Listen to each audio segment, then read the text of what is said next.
Okay, let's face it. Everybody wants growth. Every business owner wants to scale. In 2026, though, most e-commerce businesses won't fail because they didn't try hard enough. They'll fail because they walk straight into certain traps that look like shortcuts. AI tools that quietly bleed your margin, platforms that control your customers instead of actually serving them, discount strategies that will train your buyers to never, ever, ever pay full price again, and automation that removes trust faster than it removes friction. Today, on Straight Talk Commerce Podcast, we are breaking down the biggest e-commerce traps in 2026. These are the ones that are silently killing brands from the inside out. Very hard to detect, and more importantly, how to avoid those traps before they cost you your business. I am Wayne Altman. This is Straight Talk Commerce Podcast. No hype, no gurus, just reality, and I will begin in 3, 2, 1. Let's go. No fluff, no hype, just the real deal. Wayne Altman's here, yeah, you know the drill. Talking business, talking shop, making moves non-stop. From e-com to hustle, straight talk, no props. Straight talk, no gimmicks, no lies. Hey, I break it down with the sharpest minds. Money, moves, mindset, grind. If you're ready to win, then tune in live. Big names, big games, all the lessons they bring. From Jelly Belly to AA Kings. From the startup grind to the top tier pros. We crack the code, now here we go. Straight talk, commerce, getting to know with Wayne Altman. Let's start the show. All right, 2026. All right, and who's excited? I'm very excited about 2026. It looks like all indications are we are full steam ahead. This is going to be a fantastic year to be in business, especially in the United States. In 2026, though, AI is no longer a competitive advantage. No, everybody has access to these AI tools. It's actually table stakes, if you want to use a poker reference. Everybody has the ability to use these tools. The trap, though, comes in because brands are deploying artificial intelligence without understanding what it optimizes for exactly. AI customer support is trained now to reduce tickets, but not to retain customers. And that's a massive trap if you're trying to bring business back to you. AI pricing tools, we're in a race to the bottom. Some of these companies that I'm running into prices are in a free fall, and that means margins are too.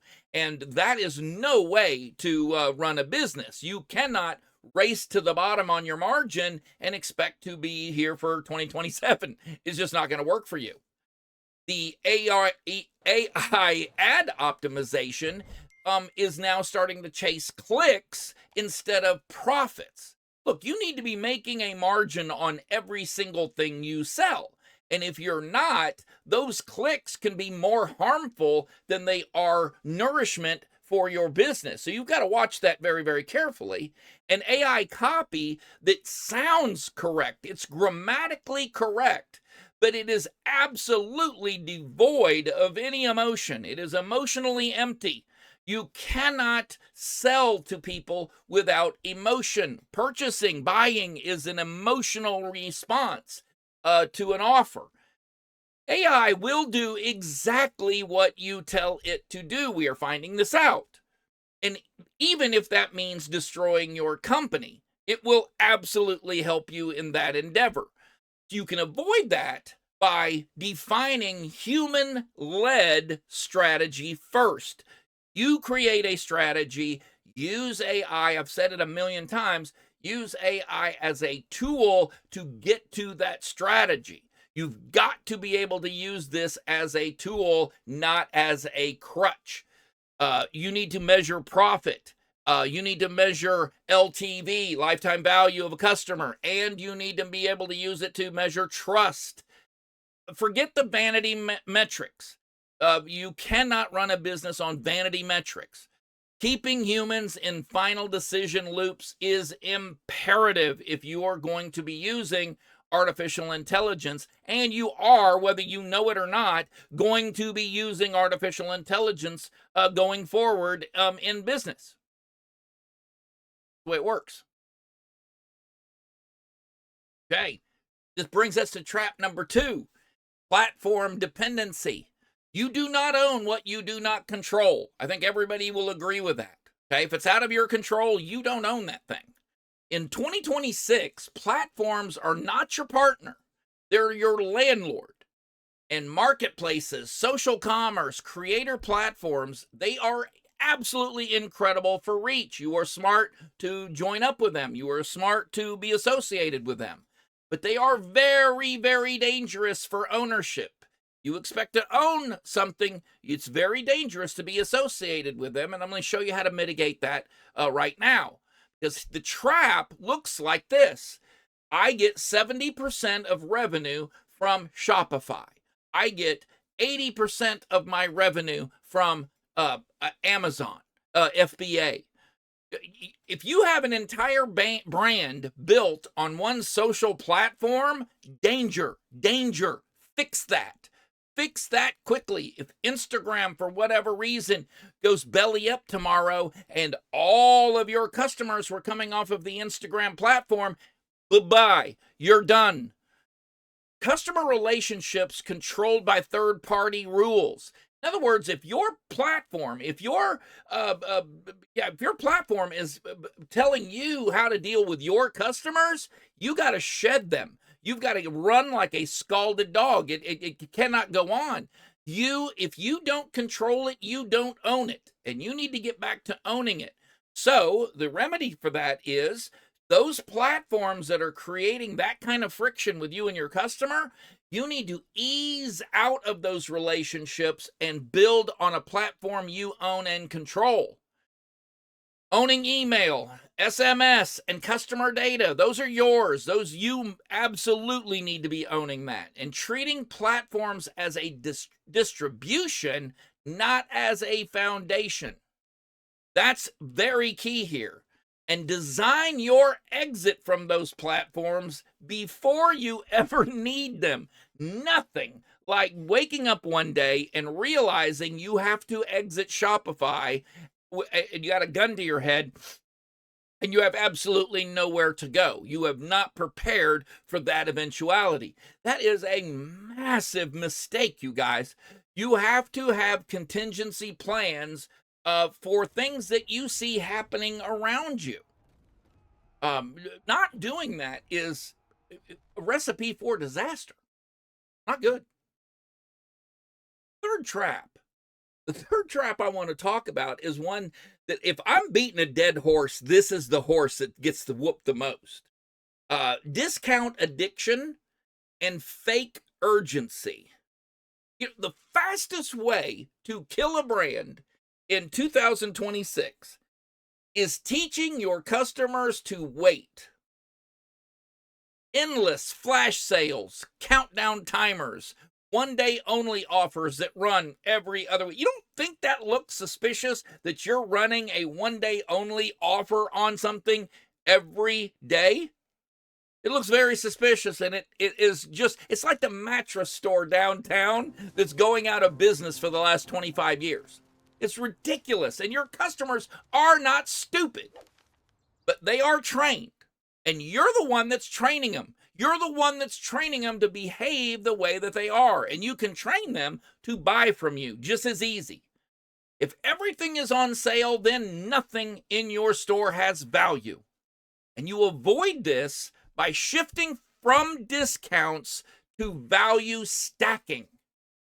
Use scarcity sparingly and use it honestly. If you really only have 40 in stock, say that.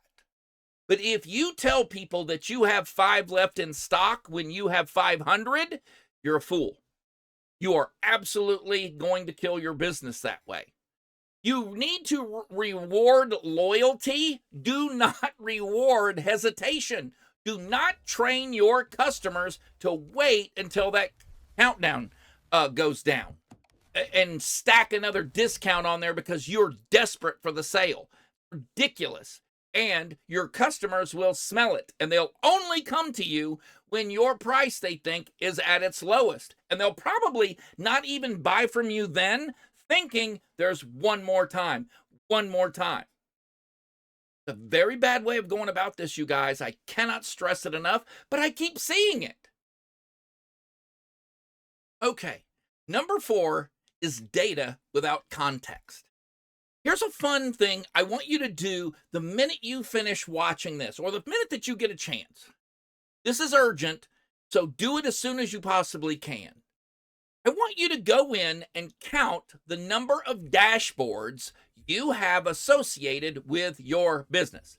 If there's an ad dashboard, that counts as one. If there is an inventory dashboard, there is another dashboard. If there is I want you to count up all of the dashboards that you have available to your happy little fingers.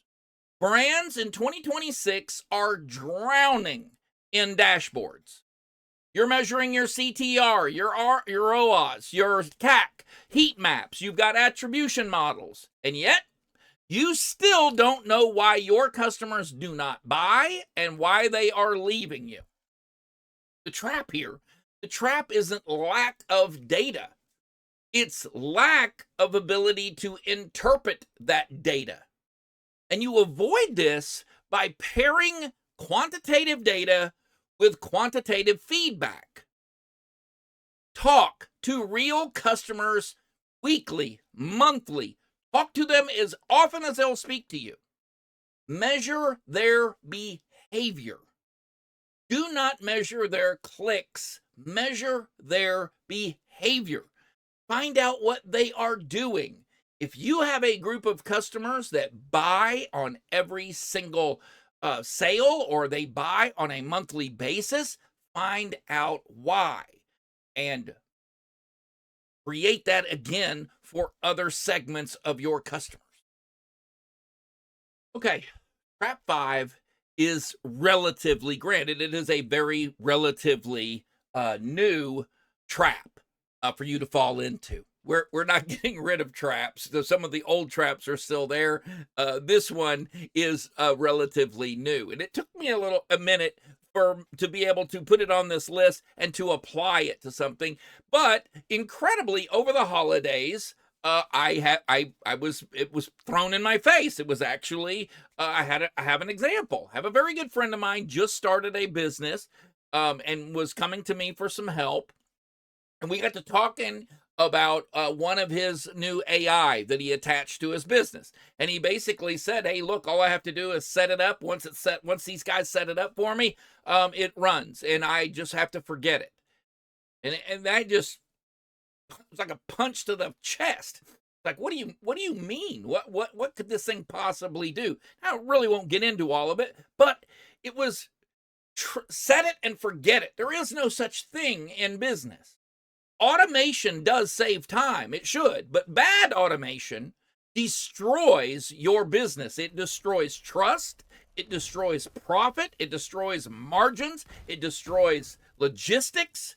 Bad automation will absolutely turn your business to dust like Thanos snapping his fingers. In 2026, your customers will instantly recognize robotic support responses, got to go, over-segmented and creepy personalization. Let me give you an example of this. You have a conversation somewhere close to your phone or somewhere close to your TV, and you're talking about something that you haven't probably discussed in 10, 15 years, and all of a sudden you start getting advertisements for that thing. That has got to be one of the creepiest things about living in this day and age. Right? That your voice, your searches online, search for something one time and see how these ads chase you down the street. Very, very creepy. Automated emails that clearly were not meant for your customer. Man, if there is any way you can piss off a customer and have them never, ever open an email from you again, Send them an email that makes absolutely no sense to them and has no part in their life. It is a dumb thing to do. Efficiency without empathy feels very much like neglect. In other words, you can not neglect someone. You can over stimulate someone. You can over contact somebody, and still they feel neglected by you. You can avoid this, though. You can avoid it by designing your automation to assist, not replace human beings. You have to start thinking like this, reviewing your customer-facing automations on a quarterly, minimum on a quarterly basis. What that looks like is, if you have an AI bot that is answering questions, basic questions on your website, that might be okay. But if they get specific in their questions and that AI does not trigger an actual human response, you're screwing up. You are absolutely screwing up, and it cannot go on if you want to maintain that business. And you need to prioritize the tone, the timing, and the relevance of those interactions. You want to make sure that these people understand they're talking to a human being, because people will buy from humans. They are not buying from robots right now. During the conversation that I was talking with my friend, I said something kind of pithy. I want to try it out here. AI products, dropshipping clones, viral product launches, most brands in 2026 do not lose because of competition. They lose because they never built anything defensible. They didn't build a moat. And then this is what I was telling my friend. You have no moat, you have no community. In other words, you built a castle. If you don't put a moat around it and defend it from other people that are coming in, you got no moat, you got no community. There's no reason for your customers to trust you and to come back. Chasing trends instead of building moats. This is what I explained to him. Don't chase trends, build moats. Protect the customers that you have. That's a massive trap in 2026. Invest in your brand voice and story. Create customer ecosystems, not the transaction. And design retention before acquisition. So find a way to keep the customers that you will bring in before you create the systems that will actually bring them in. If you get nothing else from this podcast, from this particular episode, let it be this. You cannot ignore trust signals. Trust is the real currency in 2026. Customers will now notice dark patterns, hidden fees, manipulative UX, okay, over-promising and under-delivering. They definitely notice those things. They've always noticed it, but now it's concentrating. Once your trust cracks, or once their trust in you starts cracking, conversion rates will collapse. You will see that they no longer trust you. They will no longer purchase from you. Therefore, your conversions will absolutely go bye-bye. And you will avoid this by having radical transparency. They will know, your customers will see everything you are doing and be clear on why you're doing that thing. You will have clear pricing and clear policies. You will treat trust as a growth metric. In other words, when you start looking at all of your metrics, you will include, if not place trust at the top of that list of things you are measuring. And you will be far, far more successful because you did that. You want the truth? I think I'm entitled. You want answers! I want the truth! You can't handle the truth! Here's the hard truth. Most e-commerce brands don't fail because the markets change. They fail because they refuse to make changes on how they operate. They refuse to react to the changes that are out of their control, just the way the wind blows, the things that are happening. 2026 is not about hacks. It's about clarity. It's about ownership and trust and building systems that will work with customers, not against them. Those people that can master that are going to be the ones that are going to be successful. Now, if this episode saved you from even one bad decision, do the thing. Hit the like button. Subscribe to Straight Talk Commerce Podcast. Share us with your friends that need to hear this message. And by the way, if you ever agree or disagree with anything that I say during one of these podcasts, drop that in the comments, big boy. If you hear me over on TikTok, if you hear me on another platform, it's okay. Drop the comment. Let me know. And by all means, share this with someone who is building their business right now. I am Wayne Altman. This is Straight Talk Commerce Podcast. Remember, I love you. No fluff, no hype, just the real deal. Wayne Altman's here, yeah, you know the drill. Talking business, talking shop, making moves non-stop. From e-com to hustle, straight talk, no props. Straight talk, no gimmicks, no lies. Here to break it down with the sharpest minds. Money, moves, mindset, grind. If you're ready to win, then tune in live. Big names, big games, all the lessons they bring. From Jelly Belly to AA Kings. From the startup grind to the top tier pros. We crack the code, now here we go. Straight talk, commerce, getting to know. We're Wayne Altman. Let's start the show.